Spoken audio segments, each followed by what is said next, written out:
அனைவருக்கும் வணக்கம். பூமர் சமூகம்லாம் நேற்று பார்த்தீங்கன்னா ஒரு பொய்யை பரப்பிட்டே இருக்காங்க. ஃபர்ஸ்ட் என்ன சம்பவம் அப்படிங்கிறத சொல்லிடுறேன். விஜய் வர்மாட்ட பார்த்தீங்கன்னா நிக்சன் காடை வாங்குறாப்புல. காடை வாங்கினோடனே பார்த்தீங்கன்னா கையில் வச்சு யோசிச்சுட்டு இருக்காப்புல. யோசிச்சுட்டு இருக்கும்போது பார்த்தீங்கன்னா அந்த அட்டை இப்படி அடிச்சுட்டு இருக்காப்புல.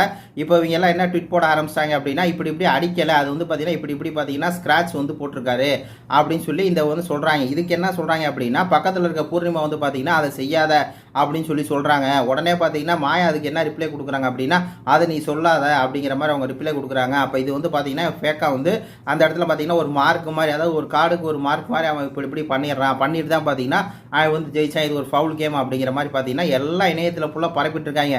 நம்மளும் கூட அவங்க பரப்புற வீடியோ பார்த்தா ஆமாம் இதான் உண்மையோ, அவன் உண்மையாலுமே பார்த்தீங்கன்னா அதில் மார்க் பண்ணியிருக்கானோ அப்படிங்கிற மாதிரி தெரியும். ஆனால் அப்படி ஒன்றுமே நடக்கலை. இது என்னென்னா இந்த பூர்ணிமா சொல்லுச்சுல அதை செய்யாத அப்படின்னு, மாயா சொல்லுச்சுல அதை நீ சொல்லாத, அப்படி செய்யாத சொல்லாதன்னு இதை மட்டும் கட் பண்ணி போட்டு பரப்புறாங்க. ஆனால் ஆக்சுவலாக என்ன நடந்திருக்கு அப்படின்னு சொன்னாங்க, விஜயவர்மா கொண்டு கொடுக்குறாரு. அப்போ அந்த கார்டை அவன் எடுத்து பார்க்குறான். அதில் ரெட் கலர் 2 ஸ்டெப் பேக்குன்னு சொல்லி வருது. வந்த உடனேயே பின்னாடி ஒரு குரல் கேட்குது. தினேஷ் என்ன சொல்கிறாரு அப்படின்னா இந்த மாதிரி விசித்ராமா 2 ஸ்டெப் பேக் பண்ணுறா அப்படின்னு சொல்லி அவர் சொல்கிறாரு. புரியுதுங்களா? தினேஷ் சொல்கிறதுக்கு தான் இவங்க என்ன பூர்ணிமா என்ன சொல்கிறாங்கன்னா அதை செய்யாத, அவர் சொல்கிறத அதை செய்யாத அப்படின்னு சொல்லி பார்த்தீங்கன்னா பூர்ணிமா சொல்கிறாங்க. உடனே பக்கத்தில் இருக்க மாயா அதை நீ சொல்லாத, அதை செய்யாத நீ சொல்லாதன்னதுக்கு தினேஷுக்கு பதில் தினேஷ் பார்த்தீங்கன்னா 2 ஸ்டெப் விசித்ராமா பின்னாடி இறக்கு, வந்த உடனே அதை இறக்குன்னு சொன்னதுக்கு தான் இவங்க நீ சொல்லாத நீ செய்யாதன்னு சொல்லி சொன்னது.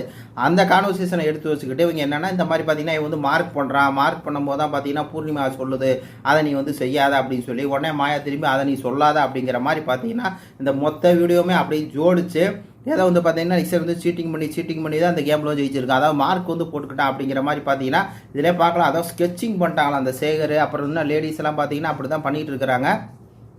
லேடிஸ்னால் பார்த்தீங்கன்னா அவங்க உண்மையாலுமே லேடிஸ்னால் தெரியும், எல்லாம் ஃபேக் ஐடி தான் சரிங்களா. அவங்களாம் பார்த்தீங்கன்னா இந்த மாதிரி அவன் ஸ்கெட்சிங் பண்ணிட்டான், மார்க்கிங் பண்ணிட்டான், அந்த இடத்துல குறித்து வச்சுக்கிட்டான், அந்த கார்டுக்கு ஒரு மாதிரி கோடை போட்டு வச்சுக்குவான், கோடை வச்சுக்கிட்டு தான் அவன் எடுப்பான் அப்படிங்கிற மாதிரிலாம் சொல்கிறாங்க. அது அப்பட்டமாக போய் இது மட்டும் இல்லாமல் இன்னும் 2 வீடியோ இது சம்மந்தமாக வரும். இதுக்கு உங்கள் ஆதரவு கொடுங்க. ஏன்னா யார் பொய் சொன்னாலும் அதை நம்ம கேட்டாக வேண்டிய கட்டாயத்தில் இருக்க. சின்ன யூடியூபராக பெரிய யூடியூபர்லாம் பார்த்தீங்கன்னா இந்த மாதிரி ஃபேக்குன்னு சொல்லி எல்லாம் பண்ணுறாங்க. அதான் நிக்சன் ஃபேக்குன்னு சொல்லி பண்ணுறாங்க. அதில் மெயினாக அந்த ஃபேட் மேனு, அதுக்கப்புறம் இந்த ஒருத்தர் இருக்கார் இல்லையா, அந்த கிறுக்கு பசங்கள்லாம் இருக்காங்க, அவங்கெல்லாம் பண்ணிட்டாங்க. அதனால் நம்ம உண்மையை சொல்கிறதுக்கு நீங்கள் சப்போர்ட் பண்ணுங்கள். இது பற்றி உங்கள் கருத்துக்களையும் சொல்லுங்கள். நன்றி, வணக்கம்.